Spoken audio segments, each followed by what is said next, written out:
بسم اللہ الرحمن الرحیم۔ آپ صبح جب بھی اٹھیں چہرہ دھونے سے قبل ایک پیالے میں پانی لے کر اس بار 25 بار یا نورو پڑھ لیں۔ چہرے پر نور ہی نور آ جائے گا۔ انگوٹھے پر تیل لگانے سے بینائی تیز ہو جاتی ہے۔ ناک پر تیل لگانے سے ڈپریشن ختم ہو جاتا ہے۔ حلال چڑیا کا سوپ پینے سے گلے کا کینسر نہیں ہوگا۔ کوے کا جوٹھا پینے سے زبان کو چپ لگ جاتی ہے۔ طاقت چاہتی ہو تو گلا ہوا امرود کھاؤ۔ چہرے پر سنبل کے چنوں کا رس لگاؤ، دانے نہیں نکلیں گے۔ دودھ جلیبی سر کے شدید درد کو ٹھیک کرتی ہے، بے چینی سکون دیتی ہے۔ ہچکی کی اکثر وجہ معدے کی خشکی ہوتی ہے۔ کلونجی کو باریک پیس کر مکھن میں ملا کر کھانے سے ہچکی رک جاتی ہے۔ ایک کیلا روزانہ کھا لینے سے غصہ، چڑچڑاپن اور ذہنی دباؤ ختم ہو جاتا ہے۔ اگر خالص زیادہ تنگ کرے تو ناریل کے تیل میں لیموں کے قطرے ملا کر مساج کریں۔ جو لوگ رات کو سونے سے پہلے واش روم نہیں جاتے ان پر بڑھاپا جلدی حاوی ہوتا ہے۔ اگر مسکڑوں کی سوجن ہو جائے تو نیم گرم پانی میں نمک ڈال کر کلیاں کریں۔ شکر کزی بھون کر کھانے سے بدن خوبصورت ہو جاتا ہے۔ باوضو رہنے سے رزق اور دولت میں بے تحاشا اضافہ ہوتا ہے۔ چہرہ موٹا ہو تو چہرے پر لونگ کا پانی لگاؤ، چہرہ دبلا ہو جائے گا۔ کالے ہاتھ پاؤں پر اونٹنی کا دودھ لگانے سے سفید ہو جائیں گے۔ پاؤں پر تیل لگانے سے دماغ تیز ہو جاتا ہے۔ چند چیزیں انسان کی عمر کم کر دیتی ہیں: سوکھے گوشت کو کھانا، دست کی بیماری کی حالت میں غسل کرنا، پیٹ بھرا ہوا ہونے کی صورت میں غسل کرنا، بھرے ہوئے پیٹ میں مباشرت کرنا۔ اگر آنکھوں کے آگے دھندلا پن نظر آتا ہو تو نہار منہ سرما آنکھوں میں ڈالنے سے آنکھیں ٹھیک ہو جاتی ہیں۔ گھر کے رزق میں اضافے کرنے والے کام: روٹی کھانے سے پہلے بسم اللہ الرحمن الرحیم پڑھ لینا۔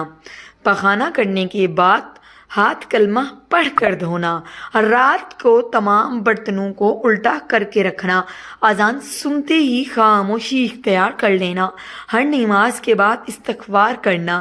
لیموں کے چھلکے اگر سبزیاں ابالنے والے پانی میں ڈال دیے جائیں تو سبزیوں کی رنگت برقرار رہے گی۔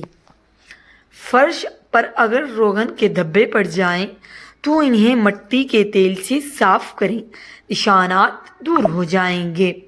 چلتے وقت پاؤں پورا اٹھا کر رکھو، گھسیٹ کر مت چلو، اس سے جوتا بھی جلدی خراب ہو جاتا ہے اور برا بھی معلوم ہوتا ہے۔